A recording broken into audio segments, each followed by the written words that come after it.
अनस की स्टोरी में आपका स्वागत है। आज फिर हम एक नई कहानी लेकर आपके सामने उपस्थित हैं। तो चलिए शुरू करते हैं आज की कहानी। इंदौर शहर के बाहरी इलाके में एक पुरानी हवेली थी। ये हवेली कई सालों से खाली पड़ी थी और लोग इसे भूतिया मानते थे। कहा जाता था कि इस हवेली में एक भूत रहता था जो रात में लोगों को डराता था। एक दिन एक युवा पत्रकार रवि इस हवेली के बारे में एक लेख लिखने के लिए आया। वह भूतों में विश्वास नहीं करता था, लेकिन वह इस हवेली के बारे में लोगों की बातों को सुनना चाहता था। रवि ने हवेली के आसपास के लोगों से बात की। उन्होंने उसे बताया कि हवेली के मालिक एक अमीर व्यापारी थे। उनके दो बेटे थे, विनोद और सुनील। विनोद बड़ा बेटा था और वह अपने पिता का उत्तराधिकारी बनने वाला था।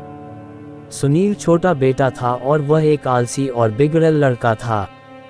एक दिन विनोद और सुनील में झगड़ा हो गया। विनोद ने सुनील को डांटा कि वह अपना समय व्यर्थ कर रहा है और उसे अपने पिता की विरासत की परवाह नहीं है। सुनील ने गुस्से में आकर विनोद पर चाकू से हमला कर दिया। विनोद की मौके पर ही मौत हो गई। सुनील को पुलिस ने गिरफ्तार कर लिया गया।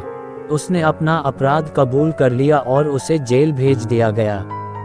हवेली के मालिक की मौत से उनकी पत्नी बहुत दुखी हो गई। वह हवेली में अकेली रह गई और जल्द ही उसकी भी मौत हो गई। हवेली अब पूरी तरह से खाली हो गई थी। लोग कहते थे कि विनोद का भूत हवेली में रहता है और वह अपनी मौत का बदला लेने के लिए लोगों को मारता है। रवि ने हवेली के अंदर जाने का फैसला किया। उसने हवेली के दरवाजे को तोड़कर अंदर प्रवेश किया।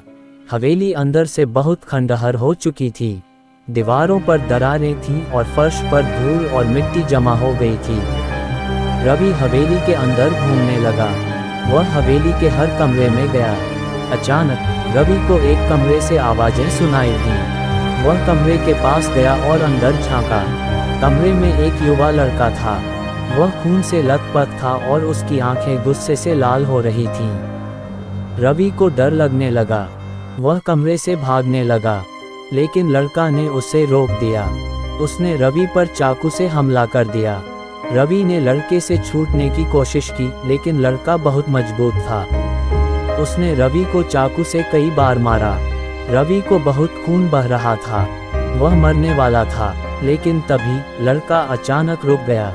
उसने रवि की तरफ देखा और उसकी आंखों में आंसू आ गए। लड़का बोला, मैं विनोद हूँ, मैं तुम्हें नहीं मारना चाहता। रवि ने कहा, तुम कौन हो? विनोद ने कहा, मैं हवेली का भूत हूँ। मैं अपनी मौत का बदला लेना चाहता था, लेकिन मैं अब समझ गया हूँ कि बदला लेने से कुछ नहीं होगा। रवि ने कहा, तो तुम अब क्या करोगे? विनोद ने कहा, मैं इस हवेली को छोड़ दूंगा। मैं अब किसी को नुकसान नहीं पहुंचाना चाहता। विनोद ने रवि को छोड़ दिया और हवेली से चला गया। रवि को बहुत राहत मिली। वह हवेली से बाहर निकल गया और अपने घर चला गया। रवि ने इस घटना के बारे में किसी को नहीं बताया। वह चाहता था कि यह रहस्य हमेशा के लिए छुपा रहे। लेकिन कुछ सालों बाद रवि की मौत हो गई। उसके बाद विनोद का भूत फिर से हवेली में दिखाई देने लगा। अब तक हवेली को कोई भी खरीदने को तैयार नहीं है। लोग कहते हैं कि हवेली में विनोद का भूत रहता है और वह किसी भी नए मालिक को नुकसान पहुंचा सकता है। इसलिए हवेली आज भी खाली पड़ी है और एक भूतिया कहानी बनी हुई है।